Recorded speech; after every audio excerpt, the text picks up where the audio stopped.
Well,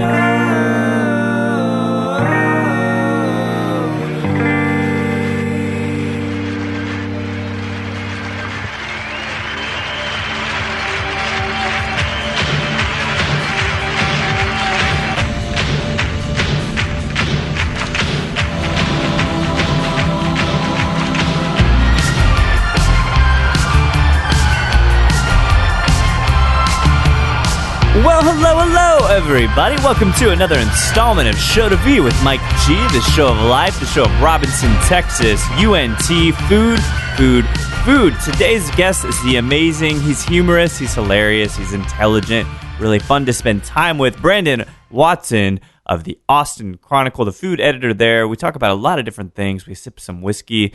It's interesting how big the food industry has become from a blog and a writing perspective. So many new restaurants opening up in Austin, so many new bars. It is this amazing renaissance of culinary creations, and Brandon gets to sit and taste most of these amazing things, but then ironically has a heart problem, which we talk about a bit. So if you ever really wanted to land your dream job, give a listen to this chat with Brandon. He tells you kind of how it unfolded, and it always starts with a love of food. So without further ado, I hope you guys enjoyed this chat with food editor of the Austin Chronicle, Brandon Watson.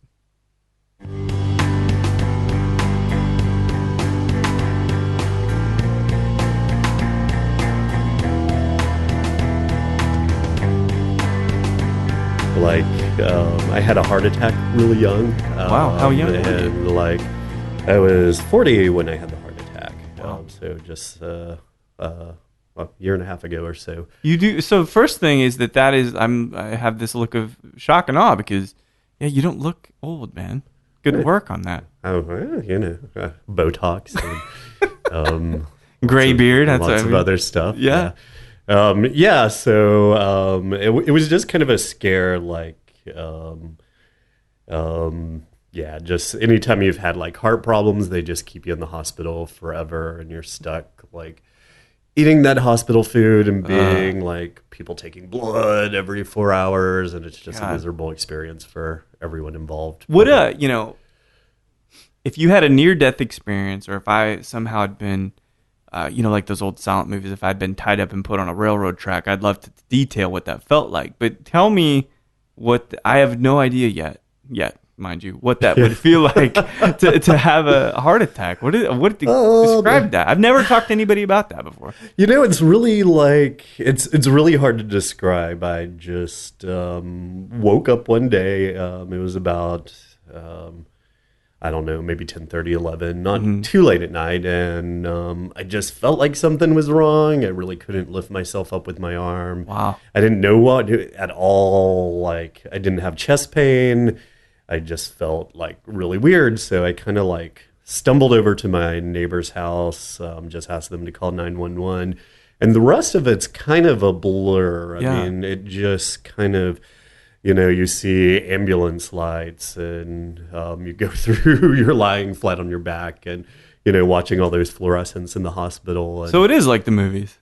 I mean, except, you don't go, you don't hold your chest. And I guess some people feel pain, but I didn't feel any pain. And then, it's like a general weakness, I guess you could say. A real big weakness, I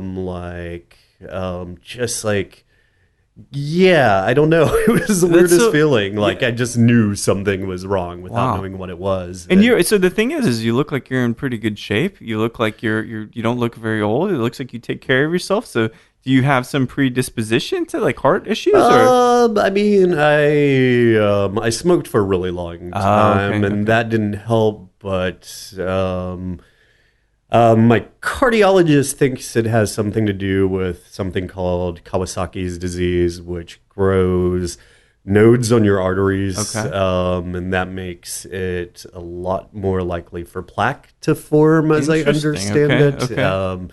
And they're a lot more narrow towards my heart than they should be. So it has something to do I think with that's his current theory. I mean, my cardiologist is kind of obsessed with my case because he's not sure why I had a heart attack. He's taking a liking to you, yeah. Well, I mean, I wasn't like doing an Almost Famous and blowing rails right before. Like I had just gone to eat, had a couple drinks, and I mean, he really couldn't figure it out. But Kawasaki disease, maybe. Interesting. Yeah. I mean, it does sound fancy. Yeah, it really does. I mean, that's like a Japanese disease. There's not that many of them. And I like that it takes, like I wasn't the cause with smoking and bad eating and drinking. Or heartbreak. It was this childhood disease. I'm not culpable at all. You're like, Doc, you sign off. I'm going to tweet this. Like, it's not my lifestyle. It is not my lifestyle.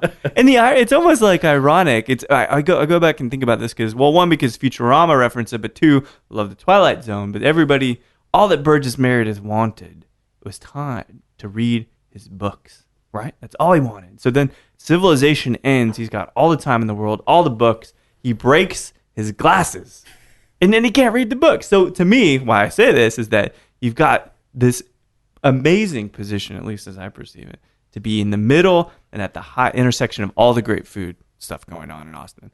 I'm sure you get invited to the soft openings. You get to try things on the house all the time. But yet, you have what may be a crippling heart problem. Like, is it not like the pure essence of irony to you? I'm not being bleak, I promise. I think it's a great thing.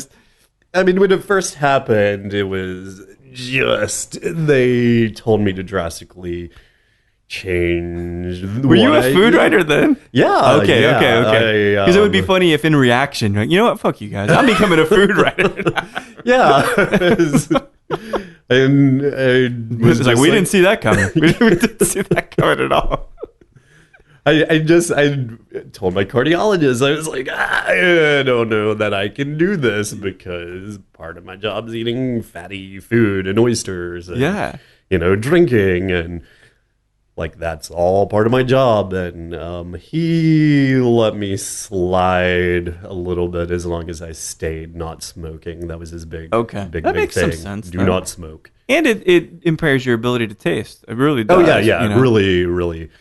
Really does, and it's kind of gross anyway. So a little bit. There's some sexiness to it. Cigars, how about that? So don't inhale a cigar. Doesn't ruin your taste buds too much. That's true. Did you ever think that this is kind of how things were going to end up for you? That you were going to be part of the elite? I mean, I just stumbled into the job completely. It was. I got back from Barflys. I literally stumbled into the job. Literally, and they were like, "Do you want to do it?" I'm like, "Sure." All right. Sure. I mean, it's really weird because I don't know, like 3 years ago, I was working as a product manager. Oh, really? Yeah, doing lighting control sensors. And, no kidding. Yeah. You were doing DMX controlling stuff too, were you? No. Okay. A little more technical, right? Yeah. Just the lighting controls, like infrared, all that kind of lighting control. But so I was a product manager, and you just got to that point when every Sunday, if you didn't do brunch and get loaded, you just really dreaded the Monday following. I like it. Sunday being the amuse-bouche or the palate cleanser of the weekend. It was just like I just didn't want to do that job anymore. How long were you doing that? We'll circle back to school and stuff, but a couple years were you doing it? Well, several years with the company, like 7 years in various capacities. Okay. But yeah, I was with that company for a while, and an Austin company or national? It was Austin. Okay, yeah. Cool. Well, based in Austin. It's an international company, but. Then I just there was an opening at the Chronicle in the news section, so I took that. Mostly, I'd always kind of grown up. My aunt and uncle owned a really tiny newspaper in Crosbyton, Texas, for a long time. In summers, I used to work on that, and it was like always the highlight of my summer when I was like a freshman or sophomore in high school. Yeah, and it was really exciting. And did you say Crosbyton? Crosbyton, Texas. That's almost hard to say. Yeah, it's a little. I mean, it's hard to be in that town. Is that where you grew up? Because you're a Texan, from what I understand, at least. Right? I am a Texan. No prejudice. If you weren't, it's not a problem. I won't kick you out of the house or anything. I'm not a Texan, so it didn't. Yeah, I'm full disclosure, definitely a Texan. I grew up partially in the Panhandle and partially in a little rural town outside of Waco. Called what? Which one? Robinson. Okay, I'm not familiar, but I was just in Waco. How is that culturally and socially growing up in what sounds like a small town? Maybe. It's a huge town. Always small towns. I mean, it was. I mean, a little different for like a weirdo kid. I don't know. I didn't rural. I mean, I like the countryside and I like all that, and I kind of grew up like around farms and farming and all that sort of stuff. What'd your folks do? My mom was a nursing home administrator, and my dad was a probation officer. See, it sounds like you're like. Were you allowed to get in trouble? Well, it's just I feel like it's and I know probation officers are slightly different, but like the steel fist of authority. It just kind of feels like it. Is that? Oh, I was a bad kid. Really? Like, what does that mean though? Well, it meant like the first football game, freshman year, I just decided to go to a kegger. Didn't tell my parents. That's not that bad so far. Well, I mean, then it progresses to like crime and I blew up a post office. Well, no, I just got involved in an unfortunate like, I guess it's not a robbery with guns, but like a breaking in B&E. Yeah, kind of. That's what they call it inside theft. Yeah, okay. Yeah. Man, but your dad must have been like. He was not cool with me. This is freshman high school? That was senior, the theft. Oh, okay. But yeah, it was a long 4 years. Well, but then that's what happens, right? Like Salt Lake City. I lived in Salt Lake City for some time. It's a it's a vacuum. Not a morality, but a vacuum of stuff you can do. You can hardly even get loaded in public, right? You're not even allowed to. So what are you going to do? How do you take out this aggression or all this kind of pent up energy if there's nothing to do? And that's when straight edge kids started stabbing each other. Yeah, there's. So what do you do, right? Like I don't blame you. I mean, you do some drugs and you drink a lot. Yeah. And you just sort of drift through high school, and then you. Is the football game kind of the kernel of the whole social scene in those towns?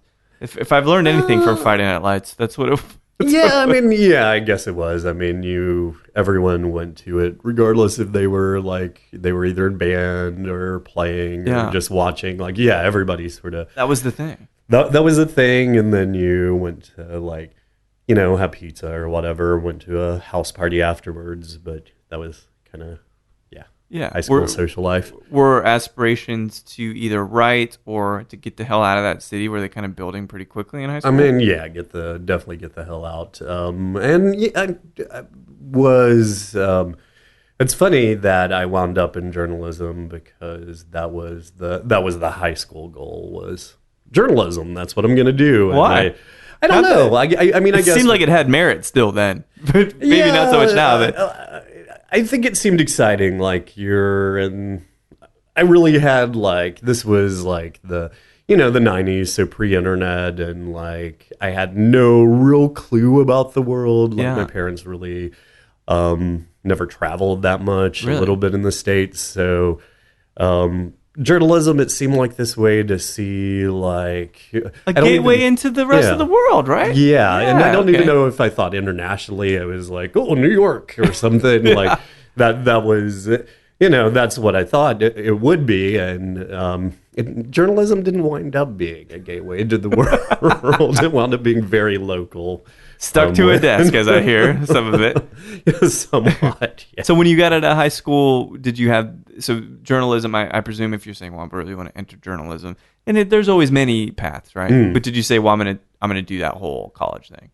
I'm gonna go and get the degree and be authorized, more or less, to be a journalist. Yeah, I took a couple classes, and then I weirdly switched to fashion design. Really? Where'd you go to school? I went to Baylor and University of North Texas. Oh, okay. UNT is when you switched to fashion, I presume. Well, Baylor actually. Really? Do they have a fashion program? They do, yeah. Oh, I didn't know that. Baylor has a weird fashion program. Is it all just like matronly? Like just to I'm just giving Baylor shit, I promise. I mean, you can give Baylor all the shit. They like want you to work for JCPenney, I think. It's a very practical program at Baylor. Very JCPenney, that seems pretty pragmatic. It's very pragmatic, but I don't know. I don't know if anyone goes to fashion design to be, I don't know, making like... You know, Walmart doesn't have enough of this thing. Yeah. I want to design that thing that Walmart needs. Like, nobody thinks about that. You want, like, the glamour and all that sort of stuff. But, yeah. So what took you then to UNT? Then I switched over to English somewhere in that point. And... mostly I went to UNT to finish up because of money, because Baylor is so incredibly expensive. Did you have any scholarships or anything? No, not after that high school. I did not have. Oh, that's right. I did not. Sorry, I'm not judging you. I just like, wait. I did not have any scholarships. I had a couple of grants and everything. My grades were halfway decent, but a lot of loans. And I feel. Yeah. Let's commiserate for a second. Yeah. Yes, it sucks. Damn fucking loans. It's the worst. It's the worst. It's the worst. But it's all right. We're here, right? We're drinking bourbon. You're a food writer. So you end up at UNT. Ultimately, did you wrap it with an English degree or journalism? Yeah, with English. And about how old were you at that point? I did the 6-year plan. I don't know about you. How old was I when? Like 23. Oh, that's pretty good. Yeah. And so, did you feel like you were starting to get your taste of culture and worldliness at that point? Not. I guess a little bit. I mean, definitely. Like once I was out of Waco, like there's a lot different kind of people. And UNT seems like a nice hub of interesting. A lot of artistic types and music's huge. Yeah, there was a great music. Rubber Clubs is a cool then. spot. Yeah. Right. There was a kind of fantastic sort of avant-garde art scene going on at that time. Yeah. Was Spoon coming up at that point? I think that's... I think it was a little before. Okay. Maybe. Everybody thinks they're an Austin band, but they actually... Yeah, maybe like when they were first doing music. But I don't know. Did New York come into the mix yet? Because you're thinking there's fashion, there's writing. I mean, like honestly, to me, it seems like you're building a resume. I've been to New York. I mean, not through journalism. Actually, with my product manager job, I actually traveled a lot more than I ever did strange? with journalism. It's like the creative endeavors don't give you as much leeway as they can, right? But I work for a very local paper and covering a very local scene, so it's at least it's a thriving one. And it's an interesting scene. It's a scary scene right now, I would say. Why is that? The volatility of the market and revenue and stuff? It's very volatile. I think a lot of people I think they opened too many restaurants at one time. Oh, sure. Yeah, now we're seeing that all crumble. Right. Metal's done. Finn and Porter's done, right? Finn and Porter after several years. Oh, yeah. The one the Armagnac heavy one. Arrow. You're right. Done, yeah. Arrow is done. Congress last year, Levy. Oh, that's right. Yeah. Levy. Oh, yeah, that's right. Levy. Yeah. I mean, this was a big shuttering kind of year. I'd never seen that before. Not in this kind of breadth, Yeah, I mean, there was a lot of shutters. I wasn't living here, but when the big bank crash in the 80s, like a lot of stuff closed then, apparently. But did you live in Denton a while after you graduated, or did you move out of there? I lived there for like a year, kind of floating around and hanging out, not really doing anything, and then just living the life. I mean, yeah. I mean, it's such an easy city to live in. Like, it's so cheap. Most everything's free if you know bartenders. Absolutely. So it's kind of hard to, it's a hard one to leave. Like, it's hard when you get that stuff, right? Yeah, and it's hard to start adulthood when you're just like, when you don't really, you're paying $300 for your apartment and you don't have to really do anything. It's really hard to leave that. But eventually I moved to Dallas, and then I didn't really do anything there. So I don't think anybody does. So what were you doing? Why Dallas? You get a gig down there? Well, I don't know. I just you heard it was a place. I don't know. It was a place. A buddy of mine got a house, and I just moved in, and I was like working at a vintage store for a little bit. And vintage clothing, vintage clothing. Oh, nice. Yeah, just wasn't doing anything until I moved to Austin and was like, yeah, I guess I better do something. When did you end up moving here?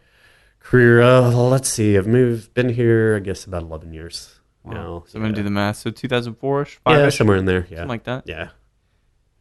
Did you find that Austin, I mean, at least for me, because I moved around a lot when I was younger. We lived in a lot of different places. And Austin became the place where it all just kind of made sense finally. I like some of the places. Houston's okay. Salt Lake City was cool in its own right. But there's something about Austin that it just came into focus. And I was like, this is the place where you can do something. I mean, I don't know if I felt it then, like when I first moved. I mean, I like a lot of people. I think you get really washed up and like, being a tourist in your own town. Yeah. And like when I first moved, like within a week, was going to ACL and, just going out a whole bunch and like, I don't know. It's a nonstop party in Austin. I mean, it's hard, right, to draw that line. It's hard to grow up in Austin. It's hard to be a grown up in Austin, and it was. That's a really good point. I hadn't thought of like how much of a neverland it can be.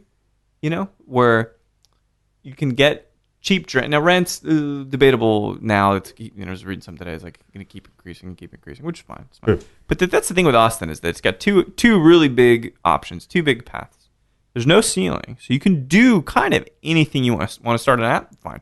Want to have a startup? Want venture capital? Good. It's all there, right? You can do as much as you possibly want, or you can do as little as it fucking takes to get by. And that's a hard place because how do you navigate that? I mean, was it difficult for you to say, like, man, well, at some point, get into gear? Like, so that maybe the probation father's like, man, Well, I mean, really I had to get into gear because when I moved here, I just moved here and I had some savings. So, I don't know, the first 4 months, I just had fun. Just had some money, yeah. Got it, okay. Just had fun. I didn't work. And then... started running out of that money. As it does. As it happens. Started, having a credit card bill. Oh, yes. I was like, I need a job. So that's how I kind of stumbled on the, company that did the lighting sensors. So 7 years, you said, approximately? 7 years. How was it socially? Did you know people in Austin? Was there something that you kind of... Because it sounds like you immediately, you took to it. You had places to go, things to see. Didn't have a problem adapting. I mean, it's really that's one thing that, everyone talks about new and old Austin, but I think that's one thing that never really has changed about Austin is its friendliness, and it's really easy to just pick up and move here, and, you'll have friends in a couple weeks, or at least acquaintances. I mean, you'll have someone to talk to and someone to go out with. And, for sure, yeah. That's a remarkable thing about Austin that you don't really see, especially when you move to a city as an adult. You don't see that, and I don't know that there is any other city where it's that easy. That's a good point. Yeah. I don't know that I've experienced that either. I mean, you can find a circle pretty quick. Quickly, whether it's food, whether it's tech, whether it's bars. I mean all that stuff, good or bad, right? Like it's kind of a mix. And this is something too. And if you don't want to talk about this, it's totally cool. But I remember just recently, like South by, I think you said some sentiment to the fact that that I don't know when you came out or any of this stuff, or that's public knowledge, but it has to be. You put it on Facebook pretty open. Was that when did that enter the journey? I mean, being gay man is not an easy thing, but it's easier in Austin, I think. I don't than know. it is in Waco, I would imagine. Yeah, it's not really difficult at all in Austin. I mean, there's a huge social scene built around it, and I mean, it's there. I don't really partake in it all that much, but it's well, it's there. funny because you think like I've got plenty. I say this and it's so cliche, but I got plenty of gay friends, and like it's all different, right? Yeah. Being gay is no different than being straight. Like you can still be a dick being straight. Like you can still party all the time. Yeah, and still be really, really lascivious. Like there's no parameters, right? If you will, right. Yeah. Yeah. But that it seems like it was definitely. I bet Denton was probably okay, right? Yeah, Denton was fine as long as you kind of. There's a little bubble, like if you're a college student there, you don't really see most of the town. You just you go to Rubber Gloves and you go to, the bars across from the school, and, you're in a bubble, and it's a liberal arts school, and you're just like, like, yeah, I mean, it was vastly different. Like being gay in a tiny town is not the coolest thing on earth. I mean, it's, probably why I was like involved in like drinking and all that sort of like performative stuff. But is it is it to demonstrate that like I'm just like everybody else, or is it to demonstrate to deal with you're not gay? Like, I see. I mean, in that time, it was like like even I mean, the '90s when I graduated, it's just totally different now. Like even in a town like Waco, I mean, opinions have vastly changed, and there's representation, but there wasn't really any of that growing up. Yeah. So like most gay guys in that period, I mean, kids come out at like 12 nowadays. Yeah, which is amazing. Which is remarkable. Yeah, it's remarkable, but. It's a very different experience, and it's kind of a generational divide. Even like guys like 10 years younger than me, like it's they didn't necessarily have that like growing up where you had to be so secretive about it, and where the closet was like a reality for every gay Yeah, group. it's so strange to me to think about that. What is this implicit tension all the time?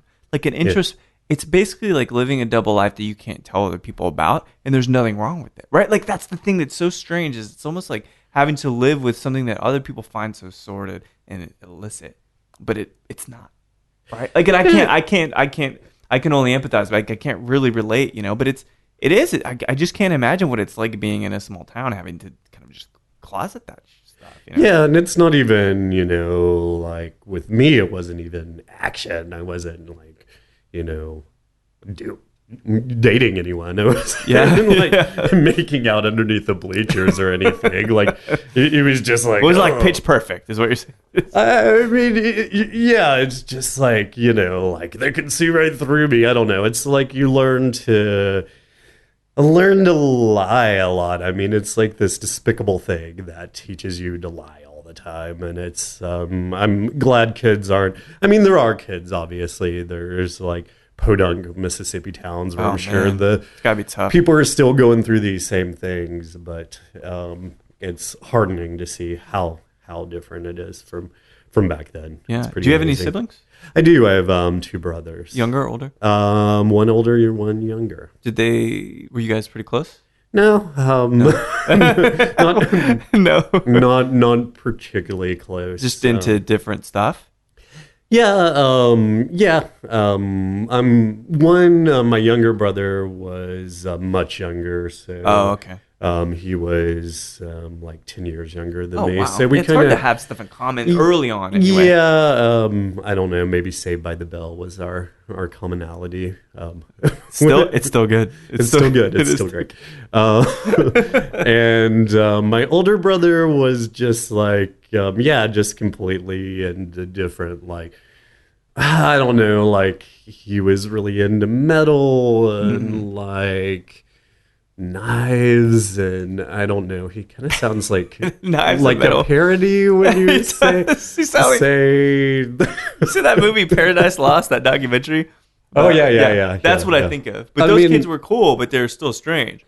into Slayer and Knives, which is my brother was like that, except into Slayer, into Knives, and a total nerd. So it wasn't. Okay. Yeah, he wasn't like, like a rocker or cool. He was just like, pissed off in his bedroom listening to Motley Crue or whatever. Which is weird because it just makes you more pissed off because you're listening to Motley Crue. It's this continuum sitting in your room. Vince Neil has that effect on people, I promise. It's true. And I was kind of into like, I don't know, more like punk and new wave music. Yeah. And he just thought it was like really bizarre. So just didn't get it, I guess, right? I don't know. I didn't really get it either. I don't know. Yeah. Folks cool with it? Yeah, they weren't back then. Probably still not 100% comfortable with it. They're much better than, because times have changed. I imagine even since the narrative and kind of the paradigm of the world has shifted, that you can't help but be affected by that. That's why it's good about these younger kids, right? Is that because the narrative has changed and because just the air of acceptance has changed, because it's like, who gives a shit? That's like where I'm at with it, right? Like, okay, cool. Yeah. I think that's a great thing because kids are just like, it doesn't matter to them now. They don't see it as being anything different. Yeah. And yeah, that is very, very, very cool. Cool to see and a little weird. It is weird. Yeah. Well, 90s period, it was like tribes. Everything was tribes. Yeah. Even the music you listened to, you could listen to one music, but not the next so music. True, yeah. Like, it was still like Chevy versus Ford was still a thing in the 90s. And like, yeah, it's so different to see like all across the board that just like dissolved. I mean, obviously because of the internet. Good and bad at the same time, right? It's dissolved journalism in a sense, right? Yeah. Decentralized it at least. Yeah, definitely. So, all right, so you're in Austin. Things are going very well. It seems like you've got it. You're taking to people. You find this gig doing some technical work with this company for 7 years. At that point, you've got this kind of probably looming thought, like, were you writing as a hobby, like during that period, like in a blog or anything? I didn't have a blog, but occasionally I would freelance. What kind of industries? The first gig was with Austin Fit magazine. Oh yeah, okay. I was writing like. Does that make you feel bad all the time? Because I look at that magazine and I'm like, those fucking people. Yeah, sorry, they're really, really fit. Yeah, a little too fit for me. A little too fit. Yeah. Well, yeah. Yeah, I wasn't writing about like fitness, thank goodness, because that would have been idiotic for me to like try to write about. I was writing like little short music reviews. Okay. And, the arts. Yeah, right.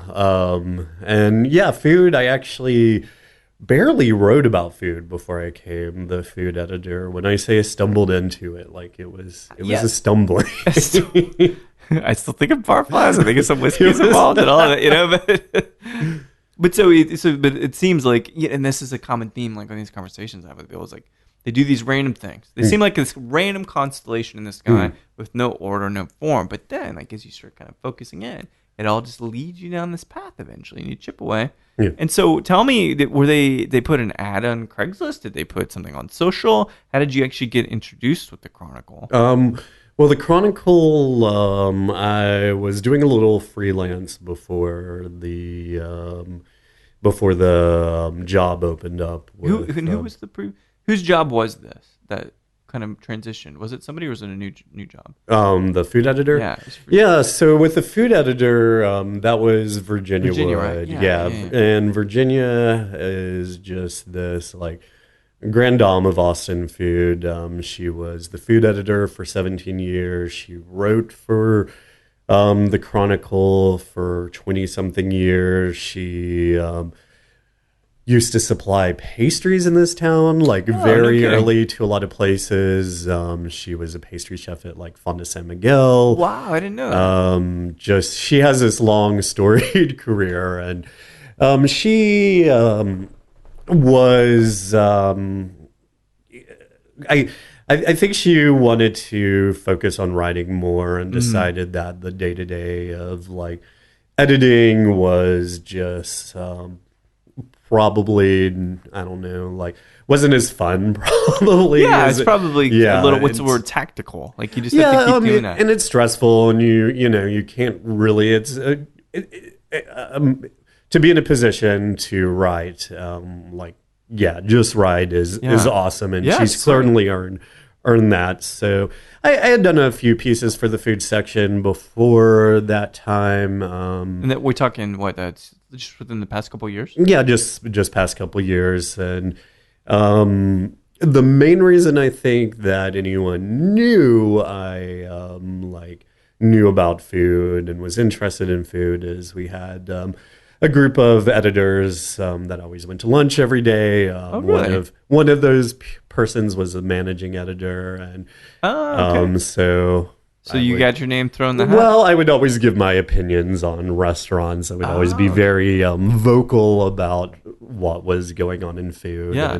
And once Virginia decided to step down and become a staff writer before she retired, they were like, "Do you want this job?" I mean, it was just really all of a sudden. Did you say you would taco or job? God, taco, I'll take. It was. I mean, I actually thought I was in trouble. Like it was a Monday morning. And, Really? well, I mean, my managing editor was like, "Lewis Black wants to speak with you." Oh, that makes it seem a little more. Well, yeah. I mean, he's he's the one of the owners of the Did he Chronicle. sound happy? Did he sound happy? Was he mad? Like, asking myself I all had these questions. no idea. I was like, "What is it about?" She was like, just wait," and so all of a sudden. They were like, "Do you want to do this?" I was like, "Yeah, of course. Right. Why would anyone turn that down? Yeah. Like that would be idiotic." And yeah, it was just like a really, really shock, and it's like sort of like a new chapter. It sort of changed my absolutely. life and just like everything. Sort of, I don't know, like from my friends to like almost everything. It's like this different, whole right? different world. Wait, Yeah. how long have you been doing it now? About 2 years now. That's Yeah. amazing. Yeah. Okay, so 2 years is the food. The head. Is it anything? What's the title officially? Food editor. Food editor. Yeah. Okay. Yeah. And in that time, even I'm sure you've seen a lot of different things happen. A lot of different food things happen. We talked about some of the shutterings, of course. Yeah. I mean, food things. There's this huge beer explosion happening in Austin right now. A huge spirits explosion happening. yeah. And Is that good or bad, you think? I think it's good now. Yeah. Like most of it's quality. Most of it are people that aren't, they just are really concerned about the product and giving local choices. And I think it is a really good thing. I mean, the beer thing, I think there's some feels like it's danger of getting pretty saturation. saturated. Yeah, no pun intended. With like But- Oscar Blues moving into town and all that. Yeah. That sort of stuff, that's feeling a little saturated, but there's still like, Christine Sellis just introduced. That's right, yeah. Like she's back in the scene. So it's still really exciting, even if it is, I mean, that's the thing, even the restaurant scene, it may be saturated, but it's also really exciting. With good, cool things. Yeah. There's always like new, interesting things to keep you from, kind of being jaded. I mean, it's really easy to be jaded as much as I eat out every week, but it's up to you in a sense to like kind of keep people because you're in an interesting spot. It's a very influential spot in a lot of ways. Do you ever feel like there is a pressure on your shoulders to be a little bit above it?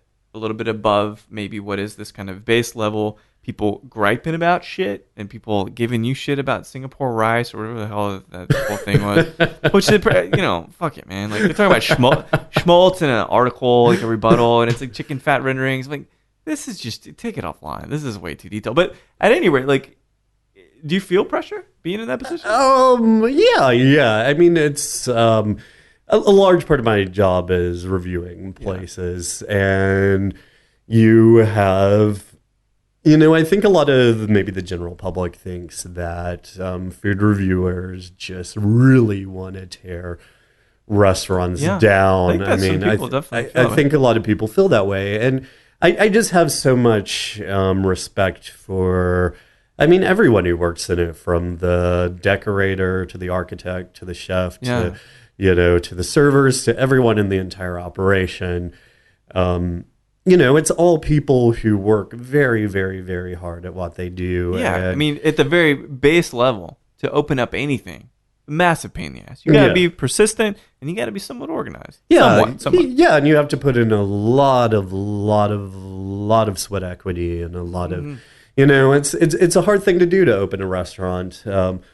So just to be glib, as a reviewer, you try, like, again, I grew up in the 90s, like, it's the decade of snark, like, that's in my in my veins, but I really try not to, be snarky for snark's sake when I try to be even-handed, perhaps. Yeah. When I give a negative review, it's to be like, hey, you're in trouble with these things, and if you fix some of these things, and you'll probably have a more successful business, like. Or maybe, I don't know if, that's what's behind my thoughts, is just like, these are things that may cost you business in the long hand and may cause you to close in a crowded market. It's difficult to, it's difficult. It's hard. Because you got to be nice, you got to be mean. It's an interesting balance. So we'll take a brief tangent here, and we'll talk about, I love seeing what people will pick off my shelf. Sometimes I'm dead on. Like industry dudes, the guys that are like really been in it and have worked in various levels, always old charter. That's what they just tried and true, and I love it. I love it about them. But you pick something that's slightly more nuanced here, which I love, and this is the Elijah Craig 23 year. This is a single barrel, and I think, you have to correct me if I'm wrong, but I think the proof's somewhere around 47. It's handwritten on the front there. I haven't memorized. Sorry, guys, I haven't memorized that proof. Handwritten on the front. Yeah, or maybe it isn't. Maybe it might be printed. The proof on there. Somewhere on there. Proof 90. 90. Good. So 45%. Old as shit. It's leathery. Heaven Hill. There's darker notes. What do you think? You seem like you're a whiskey dude. What do you think of the 23? I think it's delicious, and If you were gonna write about it, what do you think? It's really hard to write about spirits, much more than food, and that's definitely an area that I want to like educate myself a lot more on. That, like, I always want to take classes. It's fun. It's fun, and it's something. I mean, food you can just sort of learn about food through the process of eating. If you're an eater and a cook, about food, and you get expertise that way. But alcohol, you really don't get expertise by drinking. I mean, you get the opposite. You're totally right. Well, right. So there's two things, right? One is that if in any way the label is meant to fool you, which happens sometimes, then that's already taking away one layer from the truth. So 1 drink, good. 2 drinks, okay. 3. Okay, 4, and you're right. To your point, like, you get farther and farther away from being attached to the details that are in the spirits because you're too fucking drunk, right? So it's an interesting thing. It's very hard, and like even when you spit this stuff out, like if you drank 20 spirits, you're still gonna get mildly drunk. Even you'll still do that, and there's a whole language with beverages that's not, it's not salted. It's not salt and fat, which, even the fanciest food, it's basically salt and fat. There's all this stuff that you have to educate yourself on when you want to become or start to realize that, hey, I like this stuff. Like, I'm not a blue Hawaiian drinker. On occasion, perhaps. I mean, I do pickleback shots. Yeah, see, that's right. I mean, I keep thinking about, like, a daiquiri, which I grew up in. A daiquiri was something that wasn't particularly classy. It's something that dudes in Bahamas, kind of Bahama Mama shirts wore, and like all this kinds of stuff. But now, it's different now. You drink a daiquiri that's prepared correctly, with the 3 ingredients shaken perfectly. It blows your mind. So it's like, it's just strange how all this stuff, in a sense, has been elevated to this whole... Maybe it's not like that in all the other cities. But I know in Texas, you go to Houston, you go to Dallas, even Fort Worth, you're going to get an elevated cocktail experience. So in a way, it's become more culinary grounded, Yeah, I mean, it's I think it's the next frontier. I mean, there was the big foodie revolution with Food Network and all that. And I think that people are now starting to learn. I mean, there's always been people that studied wine or thought wine, they studied for sure. wine. You know, that's always been sort of this. I don't know, sort of gastronome thing to do, but spirits really not necessarily until relatively recently. Yeah, it's still very hard to know why. A lot of people just make stuff and they don't know why it tastes good. Here's an interesting thing I learned, and I'll share this. I haven't shared this with anybody since Lydia downstairs. So I spent the day in Waco, oddly enough, on Monday, spending it with Chip Tate. Okay. So interviewed Chip for the show, got to check out the amazing 8,000 square foot new facilities. Got building his stills from scratch, from plates of copper. I mean, the dude's insane, right? And we sat down and chat, brilliant chat. We spent the whole night. We hung out all day. But the thing that he told me, now this is brilliant. So with food, you have to do the same thing in a very detailed way every time to make sure and ensure consistency. So you know why something tastes better than something else. Typically, it's pretty easy to understand. You let that broth stew for 2 more days. Obviously, more fat came out, right? Makes some sense. Yeah. But with the case of like Pappy Van Winkle or some other stag, William LaRue Weller, all these kinds of things, they represent, this is all loose math, but let's say they represent 3% of everything that Buffalo Trace can make. Okay. So you're like, cool. It's not a lot. They make millions of bottles. It's thousands. Okay, cool. Can you guys make more of that? Like, well, we have to make more of everything to get more of that. So think about that. It was like an eye-opening thing. You have to make twice as much to get twice as much of the stuff that everybody else wants because they don't have it tuned in that way. So you talk about how you need to disambiguate this amazingly vague world of spirits. Even the guys that are great at it don't even know. Yeah. Isn't that fucking crazy? Just think like, well, this is a good bottle. Why is it good? It's just good. It's so strange to me, because you have this renaissance. Yeah. And bourbon is becoming this commodity. People want more expensive bourbons and all this older bourbons, which how do you feel about older being better? I don't necessarily think that's true. I mean, there's value in young bourbons, and it's another thing. I mean, a lot of it is just like this social thing now. I mean, older is better. Wine, older is better. Right. Scotch, older is better. And just bollocks. It's and there's some great aged things, but like a lot of what drives the market has nothing to do with taste. It has to do with status and look at me, I'm cool with my aged bourbon. Right. Do you feel like there are some patterns in fine dining that are that way too? Some devices, if you will, that kind of bring people in they're not it's superficial. I mean, yeah, a lot of it. I mean, there's a lot of fine dining is just these, I don't want to say gimmicks, but it's sort of cliches that bring people to in the doors, like molecular gastronomy. Right. I mean, just approaches that my drink's outside of my cup. Yeah, I want my own in my cup. It can make it a remarkable experience, but more times than not, it's just way to do something that is flashier. Do you have a place? And this probably defeats the purpose of asking this question, but do you have a place that's still under the radar that you like to go to?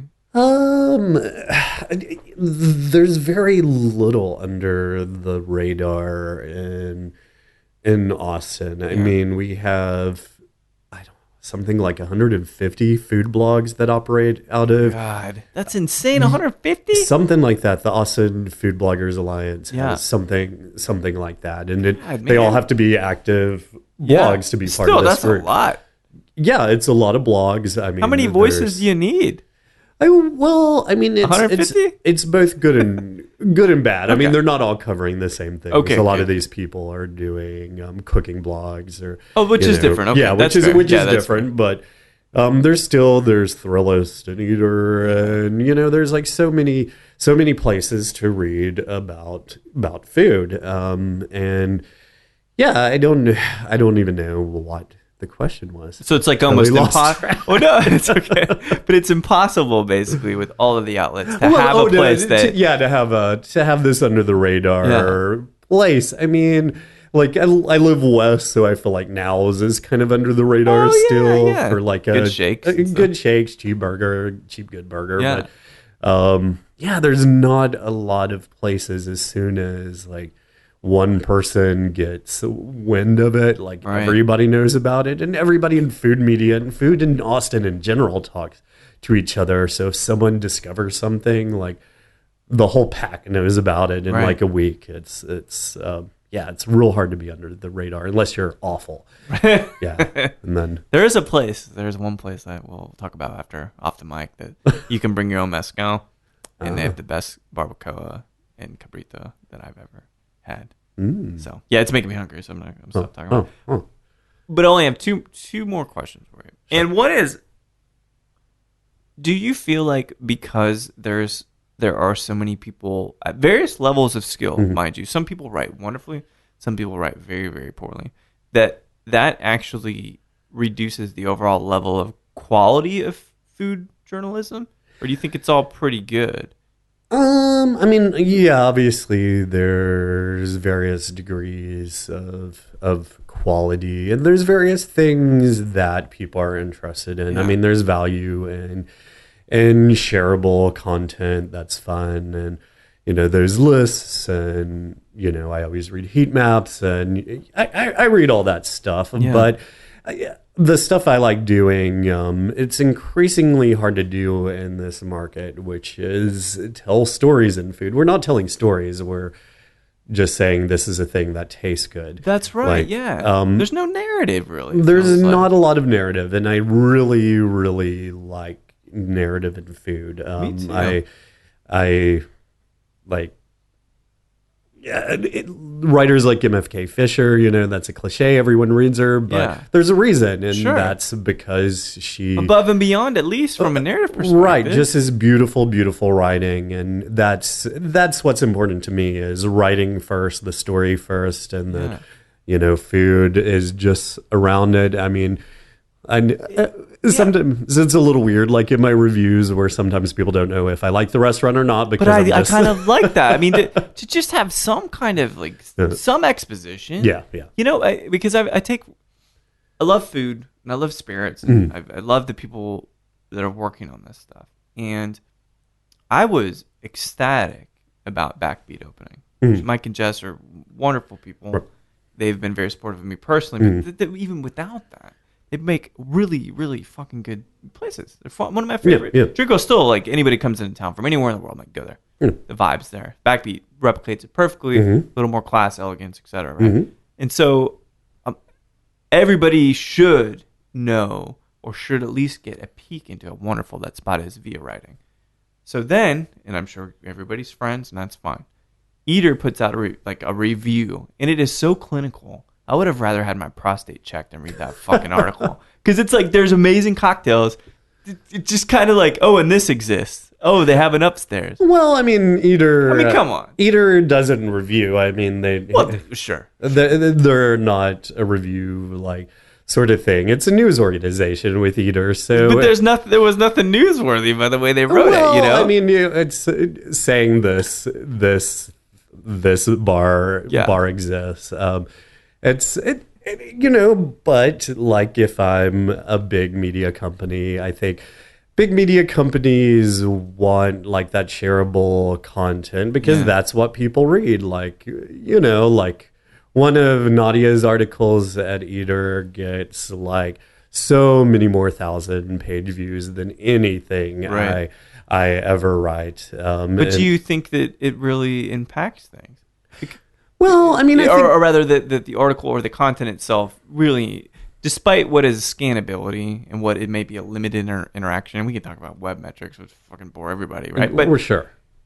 I just don't think it's compelling despite the numbers. It doesn't matter, right? Well, it's not engaging. I think it does. It's engaging for people. Like Eater gets the news out before anyone else. It's reportage, and I think that I think it's remarkable to get these scoops out there so quickly. And like I read it a lot because I'm like, ooh, what did Nadia find out about? Yeah, right. That's amazing. But in that, at least Eater Austin, of course, Eater National is doing more long form, and I've seen a little on Eater. Actually, that's Austin right. I have too. seen like a little in Austin, but more in New York. New York is where it started, and I think they recognize. I think there's room for both. Basically, is what I'm saying. Like I love to read the news and gossip, and I love to read intelligent, like Ruth Reichel, like intelligent food writing. Well, it's a good. I'm glad because I bounce these ideas off the guests because I feel a certain way, but it's always good to hear how people feel about it. And you obviously have some more insight into food writing, obviously, than I do. But here's the last thing that, and I'm not asking you to take sides. I think I just want to have like an understanding of what the fallout will be from the Paul Key thing.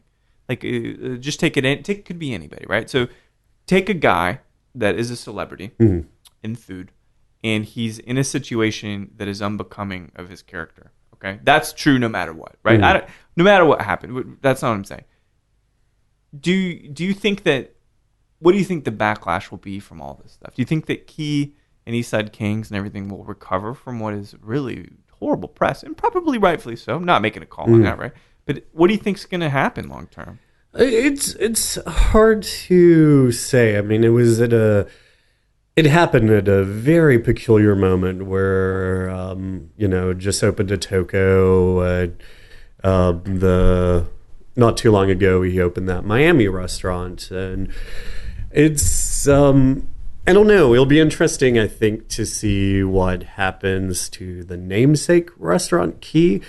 Eastside King, to a certain extent, probably insulated, right? Yeah, it's kind of divorced from Paul Key, the brand, and like Tycoon obviously is a totally different. Yeah, people probably don't different realize. chef, but Atoko at least is somewhat built on the cult of personality, and Key definitely is. I mean, it's a namesake restaurant, and I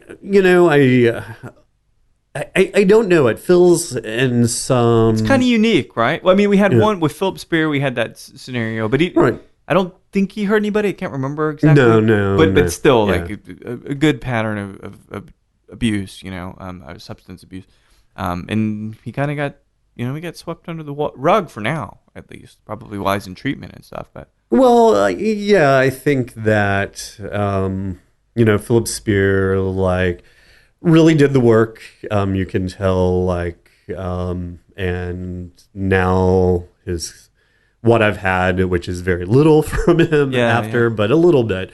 I think his cooking is stronger than ever, and I think that, I hesitate to comment on that. I don't know exactly what happened, but obviously he turned it into.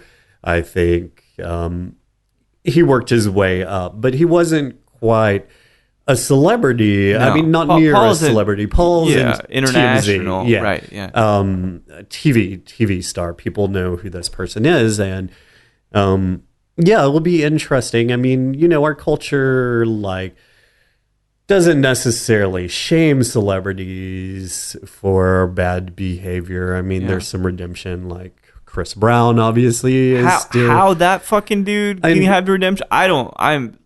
Some things I get in the universe, right? I get gravity, I get 1 + 1, certain math. How Ramen Tatsuya is always good. Get it, right? How Chris Brown can sustain a career for being a dick, I just don't get it. I'm sorry, I just don't. It's one strike, okay, kind of maybe the world will be okay. You go through therapy and find God or whatever. 2 strikes, 3? Come on. Who the fuck are we? What is that show about us? Sorry. Brief tangent, but and ultimately with Paul Key, that's that's the first public fall from grace that anyone's sort of heard about. So I don't know if it will. I can see it hurting Key in the short term. I don't think it will hurt any of the other properties. Because you're drinking anyway. You're at the Crackle. You got a couple whiskeys. You're gonna get some. Yeah. Some food. Try to stop. Try to stop them from eating food. But I think that the larger thing, like either Philip aside or Palki aside, like it's a larger problem of substance abuse. Like in this, and this is nothing new, right? Like substance abuse, either across the bar or behind the counter in the kitchen. Like all these things. Sure. Well, I mean, people involved in this industry from whatever standpoint they're involved in it, whether they're writing about it or a chef or whatever. I mean, we share one thing in common, and that is that we are pleasure seekers. And good point. Yeah. When pleasure is, you want that pleasure all the time, of course there's going to be a lot of drugs, and there's going to be like all sorts of things like for that search for pleasure. I mean, it's hard to be healthy in this industry. It's really difficult. Do you think that you'll be able to keep it clean, keep it healthy? It's so, despite how much ramen you get. I mean, I wrote a piece about that when I had my heart attack. Like, it was just so difficult for me to like eat. I mean, health food is just this awful thing. I'll exercise, like I'll drink more water, I'll do all those sort of things, but like I don't want bad, bland food. Yeah. It makes me miserable when I have to eat that. Like once you are woke to this whole world of food and beverage, you can't go back to like, even if you're like dead poor, you just can't go back. You have to have like foie or whatever. Like it's shaved truffle somewhere. Yeah, please. It's really hard to stay healthy. I mean, I'll eat salads or whatever when I'm off duty, but I'm rarely off duty, so it's difficult. It's definitely difficult. I can imagine, and it's always I love hearing about that particular part of food writing from the inside. I think we're in a really interesting part in history, like in the narrative of Austin, all that, spirits, food, all that. And man, it's been good chatting with you, and thank you for coming, because sometimes I just talk to bartenders, but I love food, and I think it's really worth talking about the other side of it, because it's all parallel. It's also closely related. So, and I hopefully you enjoyed. Yeah, it was delicious. Yeah, thanks so much. You gonna hit Barflys up here shortly? No, I can't do it 2 days in a row. I can see that was a sigh, like just stressful. That's too much. That's too much. Well, Brandon, it's been brilliant chatting with you, man. It's been a pleasure. Thanks for coming in. Appreciate it. Thank you. Well, there we have it. What do you guys think of Brandon? Amazing guy, right? Somebody you want to just sit and have a meal with, sit and have a drink with. And of course, you have this narrative about health scares, smoking. What kind of irony is that to have so much access to all the amazing food in Austin, but have to keep it at length?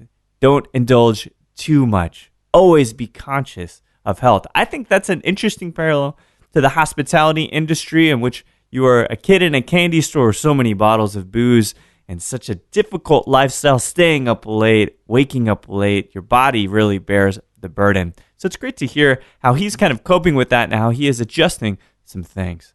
So thanks everybody for listening to Show to V with Mike G. No matter what you're thinking about Hand of God Season 2, I'm still trying to figure out exactly how much I like Season 1. Or if you're wondering what Netflix show is going to pay homage to the 80s again, please keep dancing.